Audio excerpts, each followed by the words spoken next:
این نون چای فوق‌العاده خوشمزه خیلی ساده و راحت و بی‌قلقه. بدون همزن تهیه میشه و ماندگاری بالایی داره. کنار یه استکان چای هم خیلی میچسبه. اگر دوست داشتید میتونید در طعم زنجبیلی یا هلدار هم تهیهش کنید. بافت نرم و لطیفی داره. سلام به خوشمزه پزای کانال با آشپزخونه کیمیا خیلی خوش اومدین. بریم که با هم این شیرینی فوق‌العاده راحت رو آماده کنیم. نصف لیوان فرانسوی شیر ولرم رو داخل ظرف میریزیم. یک قاشق غذاخوری شکر رو به شیر ولرم اضافه میکنیم به همراه نصف قاشق غذاخوری خمیرمایه خشک فوری. اینها رو یه مقدار با هم میزنیم، در ظرف رو میبندیم و یه جای نسبتاً گرم قرار میدیم به مدت 10 دقیقه تا خمیرمایه ما فعال بشه و مایمون یه مقدار پف کنه. نصف عدد تخم مرغ رو داخل ظرف میریزیم و شکری رو که داشتیم رو بهش اضافه میکنیم. یک قاشق از این شکر رو ما برای خمیرمایه استفاده کردیم و مابقی شکر رو با تخم مرغمون یه مقدار هم میزنیم. میزان شکر نصف لیوان فرانسوی هست. 75 گرم کره آب شده رو به مواد اضافه میکنیم و فقط در حد مخلوط شدن هم میزنیم. نوک قاشق چایخوری وانیل رو هم اضافه میکنیم به موادمون و خمیرمایمون که کاملا به عمل اومده رو هم میریزیم داخل ظرف و در حد مخلوط شدن هم میزنیم. نصف قاشق چایخوری زردچوبه رو میریزیم داخل مواد و باز یه مقدار مخلوط میکنیم. بعد از اینکه زردچوبه با موادمون یه مقدار ترکیب شد، مخلوط آرد و نمک رو میریزیم داخل ظرفمون.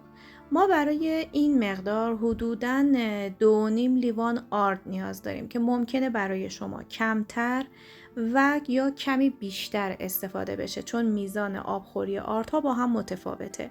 برای 2.5 لیوان آرد حدود نصف قاشق چایخوری نمک استفاده میکنیم. من از قبل آردم رو دوباره الک کردم و مرحله آخر رو داخل ظرف انجام میدم. بعد از اینکه آرد رو به مواد اضافه کردید با همزن هم میزنید. آرد رو حتما باید کم کم اضافه کنید، یعنی اگر آرد رو به یک بار اضافه کنید ممکنه که خمیر شما خیلی سفت و خشک بشه. پس حتما آرد رو به تناوب اضافه کنید. بعد از هر بار اضافه کردن خمیرتون رو ورز بدید. اگر احساس کردید خمیر خیلی شل و چسبنده هست بهش آرد اضافه کنید و با اضافه کردن آرد زیادی نخواهید که اون چسبندگی خمیر رو از بین ببرید. خمیری که با ورز دادن چسبندگیش از بین میره یه خمیر کاملا لطیف و یک بافت فوق‌العاده‌ای به نون یا شیرینی شما میده. خمیر الان کاملا لطیف و یک دست و نرم شده. داخل ظرف میذارم، روی اون رو میپوشونم و به مدت 15 تا 20 دقیقه بهش استراحت میدم. تایم استراحتش هم خیلی زیاد نیست. بعد از اینکه خمیرمون حدود 1 ربع تا 20 دقیقه استراحت کرد، خمیر رو روی سطح کار میذاریم، با وردن بازش میکنیم. ضخامت خمیرمون حدود نیم سانت باشه کافیه و بعد از اینکه باز کردید با کاتر میتونید اون طرح دلخواهتون رو بزنید.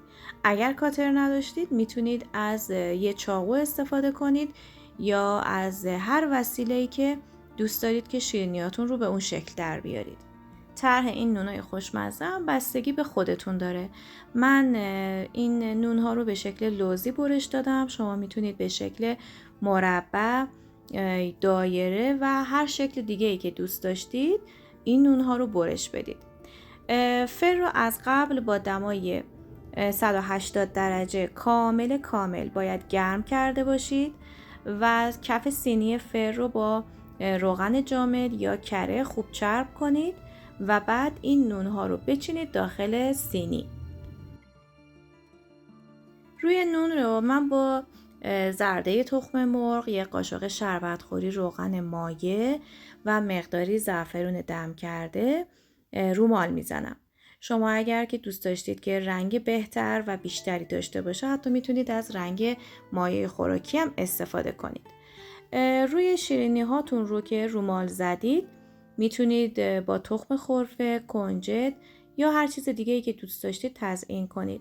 من روی شیرینی ها رو که رومال میذارم داخل فر به مدت 15 دقیقه تا زیر شیرینی ها کاملا طلایی بشه و روی شیرینی ها هم رنگ بگیره.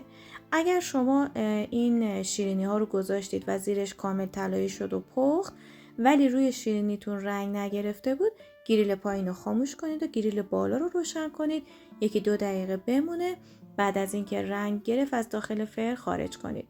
با عسل رقیق شده روی شیرینی هاتون رو رومال بزنید و بعد هم آماده سرو هست. من از پودر پسته برای تزیین این نون خوشمزه استفاده کردم. اگر طرفدار این سبک آموزش ها هستید پیشنهاد میکنم که دیدن این ویدیو رو هم از دست ندید. مطمئنم که عاشقش میشید. تا آموزش بعدی، خدا نگهدار.